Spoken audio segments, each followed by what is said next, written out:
The point is that you're really wrong. I'm not a naive academic optimist. In fact, people who know me know that I'm a realist. And in fact, I'm a trial lawyer who's tried a lot of cases.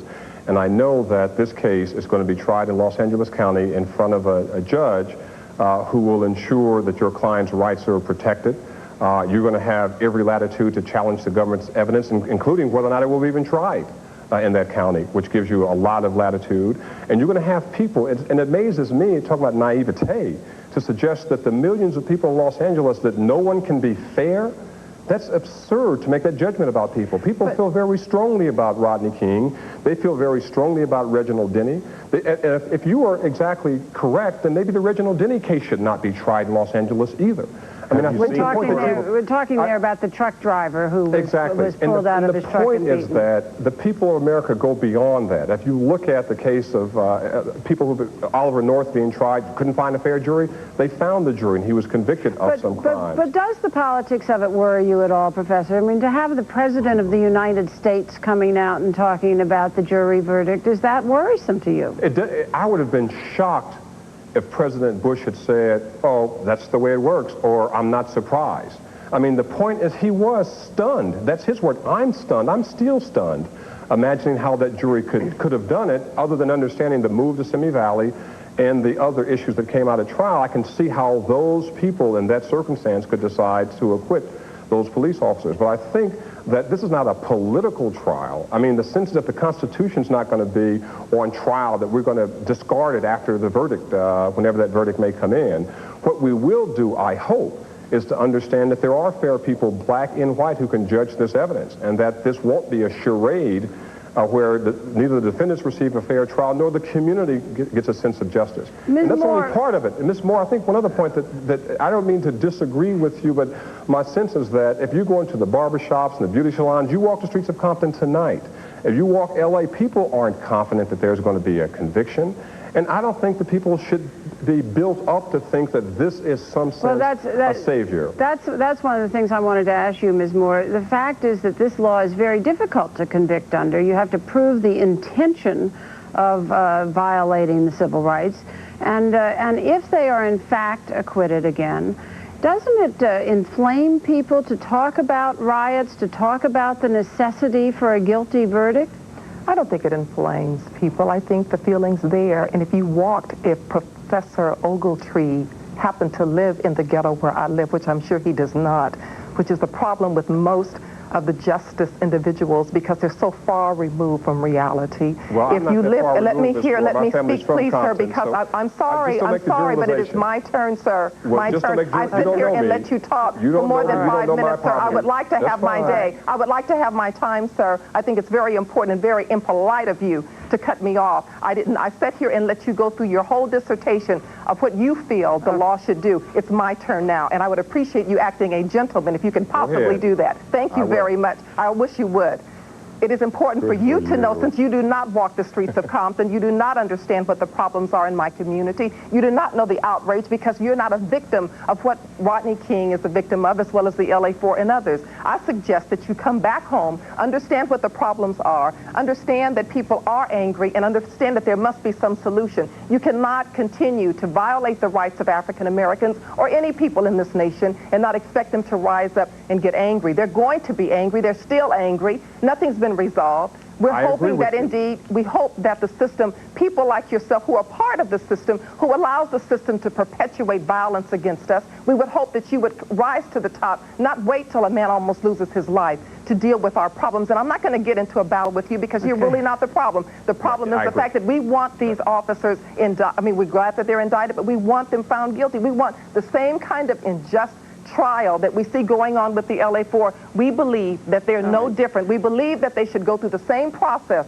that the LA4 is going through, allow them to be tried in the very county that not only did they commit this heinous crime in, but also the county that they have served for years. And if you look at their background, you will see that they are almost worse. They're not out of time altogether. We are out of time, but the passions that we've just seen here do explain some of the problem that will be there in Los Angeles County when a jury is picked. I'll be back in a moment. Now it's a lonesome old world when you have to fight it all alone. At Maytag, we still build them to last longer and need fewer repairs. And it's twice as hard to take when I'm sitting all alone. Maytag. All alone. The dependability people. It may surprise you to learn who, over 30 years ago, was the first car maker to build cars with seat belts, to make safety glass standard, the first U.S. car maker to offer anti-lock brakes, and who today offers more models with dual airbags than any other manufacturer.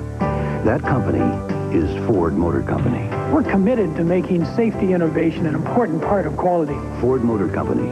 Quality is job one. It's working.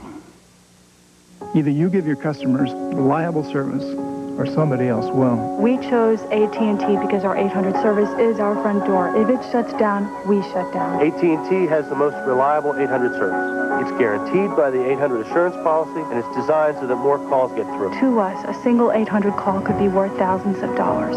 When you consider that every call is a customer, why would you want anything less than AT&T? AT&T 800 service, because every call is a customer.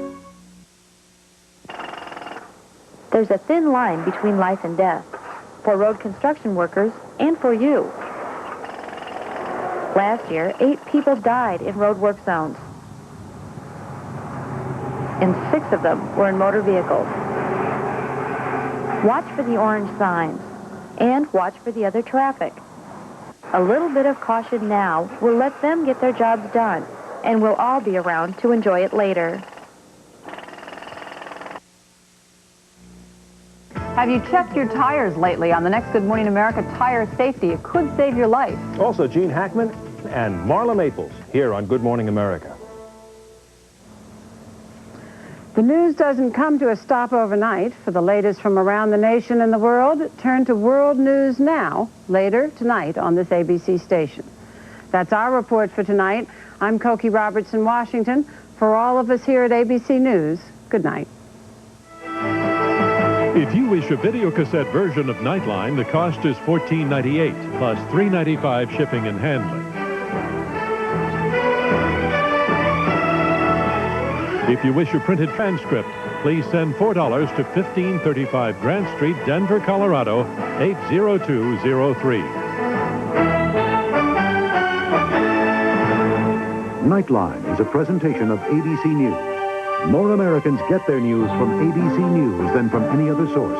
You meet a woman who tells you straight out she's only out for a good time. Being engaged isn't being married, it's being engaged. One little roll in the hay doesn't mean I won't make a great husband. I might just learn something tonight that my wife might appreciate in years to come. Home front. Hi. Now on Thursday at 9. Mostly cloudy overnight with a slight chance for a shower. When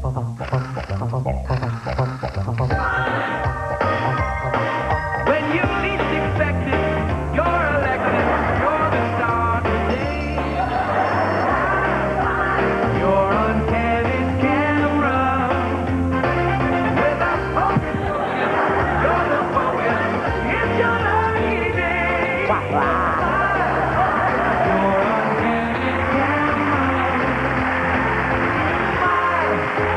You're on candid camera. From Universal Studios Hollywood, it's my friend and yours, the host of Candid Camera, John DeLuise.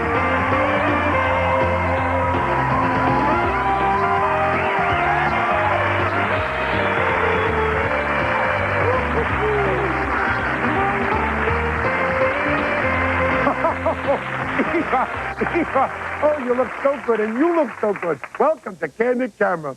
People respect and trust doctors, and television shows like Doogie Howser, St. Elsewhere, have made us aware of all those unorthodox methods.